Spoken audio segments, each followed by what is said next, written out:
Okay, good evening everybody. I know I'm the last one before the end of the event, before the closing event and everybody, so I will try to speed up.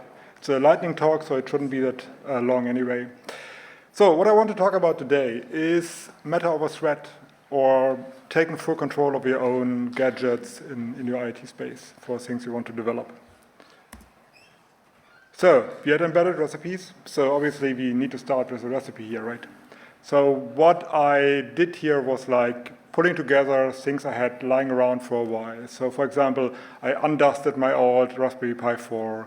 I found like an old random micro SD card to get like a Home Assistant installed on that. I had like 2 or 3 of the older ESP32C6 boards lying around. I bought them like 3 to 4 years ago, never played with them at all, but I had them still in the cupboard. And then I bought a few of the commercial devices running Matter on one of these unavoidable Saturday runs to IKEA with your family if something need to be bought and built. You need a radio for an 802.15.4 that is supported by Home Assistant. I just went with the one that is actually sold by the Home Assistant communities. So that was like a smooth progress from my side. And then you need like your miscellaneous sensors, LEDs, LED stripes, or whatever you have lying around that you actually want to like get into a gadget that is running into your home. Time, it basically can take everything you give it, but then normally you should like just in a few evenings that was like done the basic concept, and then you can start really toying around and like rinsing and repeating.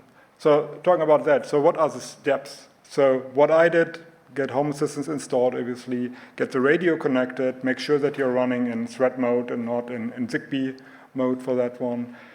Get your normal off-the-shelf Matter devices onboarded. So that is basically just to make sure that you get a feel for it, like how things are working and so on. Find all the limits that annoy you, which is a normal thing with all the commercial devices you're buying, that you think like, why didn't they do that differently, or why can I just get that adjusted to my own needs?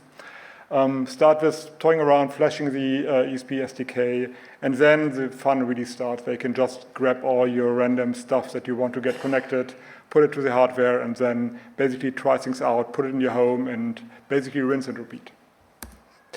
Okay, so a bit more serious here. So what I want to talk about is, so 2 years ago, I moved into a new house, and I wanted to figure out if something of these smart home stuff is really something for me. I put nothing in, so it was all like later added on, and I have like some ideas of what I wanted to automate and some things that are just random stuff I want to try out. So that was the intention basically. I had a very strong feeling and opinion on having like local only communication for these devices. I'm not against like these things talking to the cloud at some point, but in general I want to be in control of what is happening in this house, especially for things I build myself. I have a strong personal bias towards 802.15.4. I did that in my diploma thesis. I worked with that already, and for the last decade or something, I'm maintaining the 15.4 subsystem in the kernel. So I'm tinkering around with that now and then, and that is actually why I think it's like a good use case for me. It might not be for everybody, but for me it's very well. And then I wanted to be in a situation where I can run commercial devices next to DIY devices I do myself, have a clear coexistence between the two of them, not one or another, but really make sure that I can just bring stuff in where I need it, but if not, just buy it off the shelf. I wanted to have a FOSS platform, obviously, to like get all the data, make sure it's stored locally, and that is where I went with Home Assistant. But on the other hand, I also wanted to have the possibility to run and control it completely for something like Google Home or Apple HomeKit or something. I mean, you know, there's family, they have other platforms, they have other devices and so on. So you want to be open for that part as well. So that was the basic I wanted to work in this environment. So as the title says, Matter over thread, 2 components are really like the ingredients here for this recipe. That is Matter.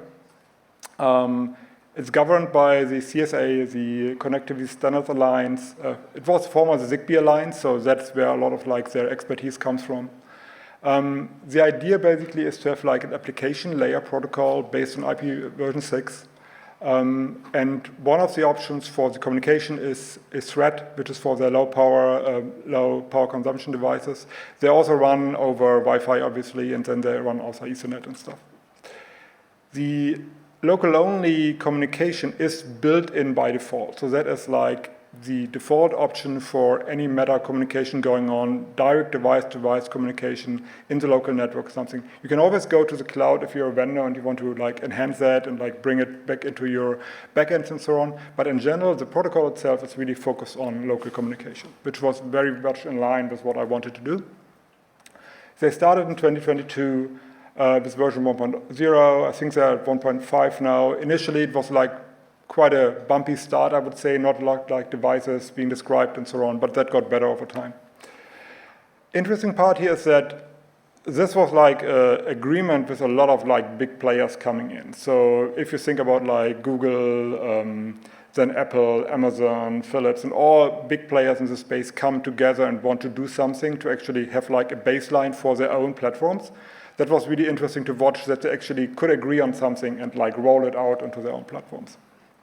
And for that, they have this idea, this concept of multi-admin to basically allow a device to be connected to multiple platforms. For example, the light bulb in your home, in your living room, for example, that can be controlled with the whatever HomeKit from your son's device or like Google Home from your wife's device or something like that. So all of that can work together, which obviously opens up the door for something like Home Assistant as well as another platform on that one.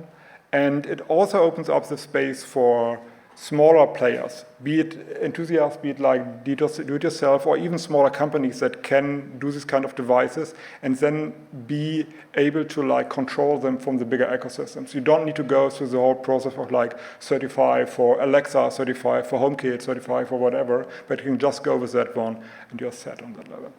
There's an open source SDK for it. It's still called Connected Home over IP. That's shipped, that's the old name. I think the GitHub project just stuck with it. So, talking about the device types. As I said, initially they didn't have much, so that was like a big struggle in the beginning, like what is actually specified and what not. Over time, that got better and better. And they rely on the Zigbee cluster library to describe the specific properties of all the devices and so on. So that is like in the wild for many, many years already, so they're based on that knowledge that's already available, and it's a good base for your own devices, basically. One particular topic I was interested in is to figure out how I can do like composite devices, having a device with multiple endpoints and multiple clusters on these endpoints and so on. Because often when I looked at all the devices that I would be interested in, I needed several of them for like one use case in one room or something. And I was wondering, why can I do that more effectively? Like, why can this device not have an PI sensor for presence? Why does it can control the light stripe and the temperature sensor and. So why is that not possible? Because the products being sold there, they have like a clear product idea, but my idea might be different. So that was something I explored a bit, and that was really interesting for me, that it actually can work easily as composite devices with multiple endpoints on. Some miscellaneous notes here is for Meta device onboarding, you need to have like a specific code to get into your platform, and then all the security onboarding starts. This is normally not a problem. You get the QR code with the off-the-shelf device. For your own device, you need to make sure that you like have a clear matching between what you're developing and the code you're putting into that one.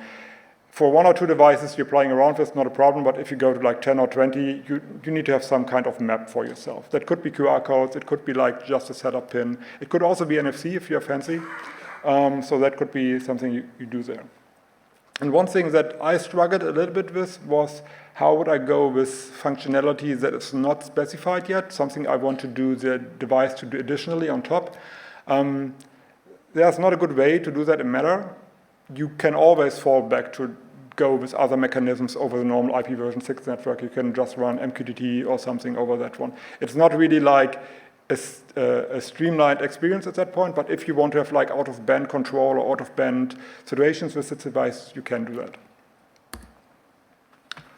Okay, so I started out, I wanted to go with Zephyr to be independent on the hardware, be like very flexible in these terms, and it initially looked very good. They started to look into integrating the Meta SDK, but that is still in progress right now. So that is going on for quite a couple of years now, And to be fair to the Zephyr project, it's a pain to work with these SDK. They're using a lot of like Google stuff like GN, so Generate Ninja for like the build system, and then they have like Pigweed for like a lot of like the embedded abstraction and so on. It's not fun to work with that. I tried to integrate that into a Yocto build at some point, and it was not fun on Linux at all, and it's definitely no fun on Zephyr either. So, but there are SDKs out there for specific vendors, if you're into that, for T-Link and Nordic that actually have that integrated, so you can run that on Zephyr, but it would be like for their hardware, and at that point it's not really that abstraction anymore. So for me, the easiest way was to just go with the ESP SDK. Again, it's specific to hardware, I know that, but it was like the best experience for me at that point, and it was really easy to do. And it might not be as flexible down the line, but I was really pragmatic there at some point. But I mean, things can be changed, it's just software.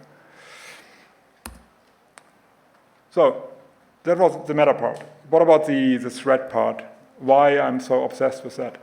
So OpenThread, you have here, that is the open source SDK for the thread protocol. It's available for a long time. It's the base for basically all available thread devices. There might be one or two other thread stacks that have been written, but most of the devices I know about really use the OpenThread implementation. As you can see on the list above, they have basically like support for all the available 15.4 radios out in the wild. So that is like well supported. It runs on bare metal. It runs with the vendor hall. They have like a POSIX implementation for the border router side, which can run under Linux, and it's run there. And yeah, so that is like very well covered at that point. It's GitHub repositories available, and then there is full integration and full working setup with OpenThread for modules for Zephyr. I'm very fast here, I know, and I'm touching only like high parts of that. 3 years ago, I did a more in-depth technical talk on the OpenThread or thread side at FOSDEM. So if you want to go more into these details, just look it up. It was in the embedded room. That gives you a bit more like details on that front. So the device types that thread have. So why is it so interesting for me at least? So you have like 2 different types. You have like the full thread devices, you have the minimal thread devices. Full thread device is basically normally mainline powered, radios on all the time.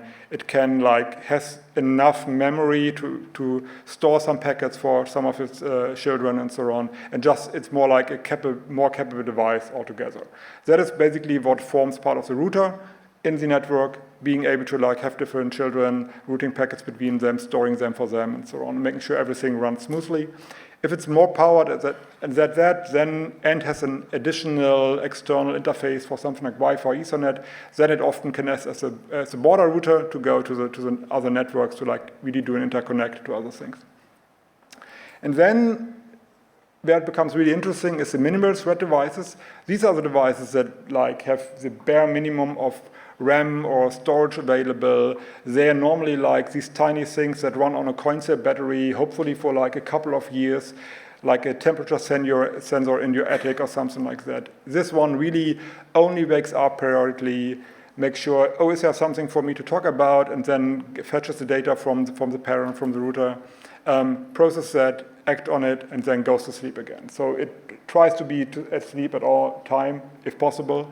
And this is really what brings like some of the benefits here, and it's helping. So the routers are the part where they're really helping the mesh network to grow into your whole area and your whole home. And the minimal devices are the ones that could be interesting if you're like interested on the battery side. In my own toying around, I'm still using them all on main powered right now. Normally this is just a USB supply, but I'm still planning to like go into the battery side as well, but I haven't touched that yet. Yeah. I touched on that already. Basically, the idea is having the routers, having like the end devices that are more the capable ones. Border router is the one that actually brokers all the traffic to Wi-Fi or Ethernet or something like that, and then obviously into the wider internet. And then the leader of the thread network basically defines like how the whole thing operates, takes the network under control. There could be several border routers and so on. So from a networking perspective, that's quite an interesting protocol. So if you're into that, have a look at that. I can really recommend it. So that brings me to my summary, right? So what I did, I tried out different sensors and so on. I tried in different rooms, and all that worked quite well for me to get it like onboarded easily with a Matter device into Home Assistant, and that was working quite well for me. I could use these informations I got there and like connect it together. So the whole idea for me to be like in control of my smart home was really working out for me.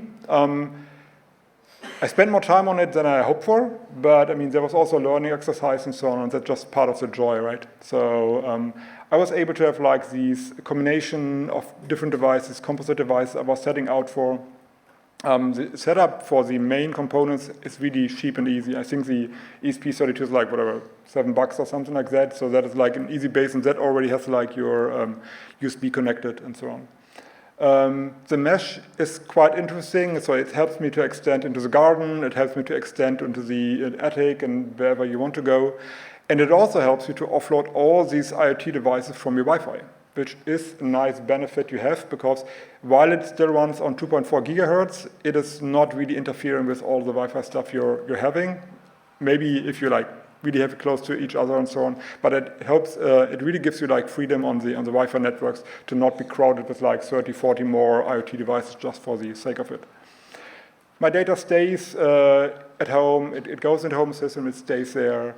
And then also my experience was it was easy to combine it with other commercial devices, especially on the Home Assistant side. So that was really like what I was aiming for, searching or like solving some of my own itches I want to scratch, but for the rest, just go off the shelf and be happy with it. Yeah, and I haven't really tried much of the Google Home and so on. I tried it initially to make sure that it keeps working and so on, but since I'm the only one at home that actually uses it, so I don't really have a need for that. But it was good to have that in the back of my pocket in case my wife or my son really wants to play with it as well. And with that, I hope I didn't promise too much and make up time. That's it for me. Thank you.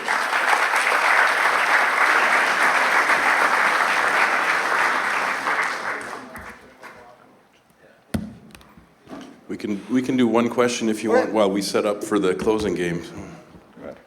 Anybody have one? No, everybody wants to be. Oh, here we go.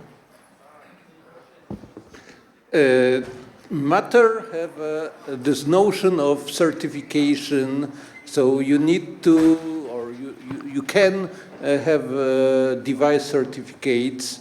Did you encourage and did you have any issues with, because obviously you didn't have your devices certified? Yeah, no, I didn't do anything. No, that's fine, I can just go. Yeah, I didn't do anything of that. I know that could be a problem if you really want to go like into the commercial space of that as a small sport. Then you need to run through all the hoops and might even pay for it. But yeah, I completely ignored that, to be honest. For the do-it-yourself thing, I didn't want to like get into any trouble with that and like work around that. So yeah, no hints on that. Sorry.